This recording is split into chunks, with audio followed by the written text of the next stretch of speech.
কল্পনা করুন এমন একজনের শরীর যার চামড়া প্রতি মুহূর্তে পুড়ে ছাই হয়ে যাচ্ছে, পরক্ষণেই আবার নতুন চামড়া গজাচ্ছে, আবার পুড়ছে। একবার দুবার নয়, কোটি কোটি বার। 1 বছর নয়, 1 যুগ নয়, পৃথিবীর হিসাবে পার হয়ে গেছে 1000 কোটি বছর। হে আমাদের রব, আমাদের এখান থেকে একবার বের করুন, আমাদের দুনিয়ায় পাঠিয়ে দিন। জাহান্নামের সবচেয়ে গভীর গর্তে আগুনের এক সিন্দুকের ভেতর কুঁকড়ে পড়ে আছে একটি যন্ত্রণা কাতর সত্তা। তার চেহারা বিকৃত, চোখগুলো গলে বেরিয়ে আসছে, সারা শরীরে আগুনের পোকাগুলো কিলবিল করছে। সে চিৎকার করতে চাইছে, কিন্তু তার গলা দিয়ে কোনো আওয়াজ বের হচ্ছে না, বের হচ্ছে শুধু ফুটন্ত ধোঁয়া। কে এই সত্তা? এ আর কেউ নয়, এ হলো সেই অভিশপ্ত ইবলিস, যে বলেছিল, আমি আদমের চেয়ে শ্রেষ্ঠ। কেন আমি নত হব হই নগণ্য মাটির পুতুলের সামনে? আজ 1000 কোটি বছর পর তার সেই অহংকারের পরিণতি কি? আজ সে জাহান্নামের গভীরে কি করছে?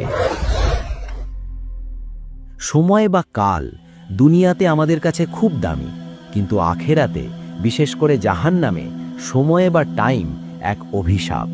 আল্লাহ তাআলা ইবলিসকে কেয়ামত পর্যন্ত হায়াত দিয়েছিলেন।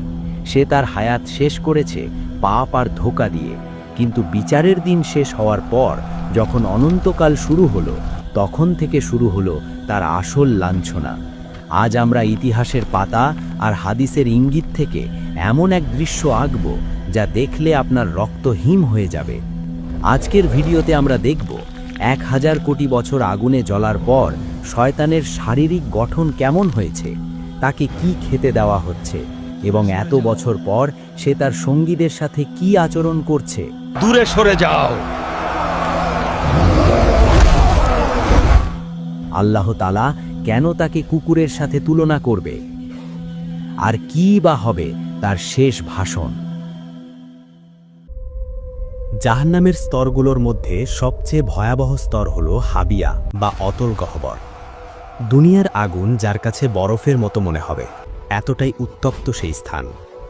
মুফাসসিরগণ বলেন, ইবলিসের শাস্তি হবে সবচেয়ে কঠিন, কারণ সেই সব পাপের মূল।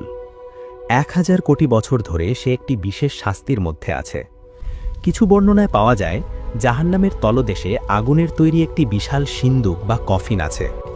ইবলিসকে সেই সিন্দুকের ভেতর ঢুকিয়ে তালাবদ্ধ করে দেওয়া হয়েছে। কেন জানেন? কারণ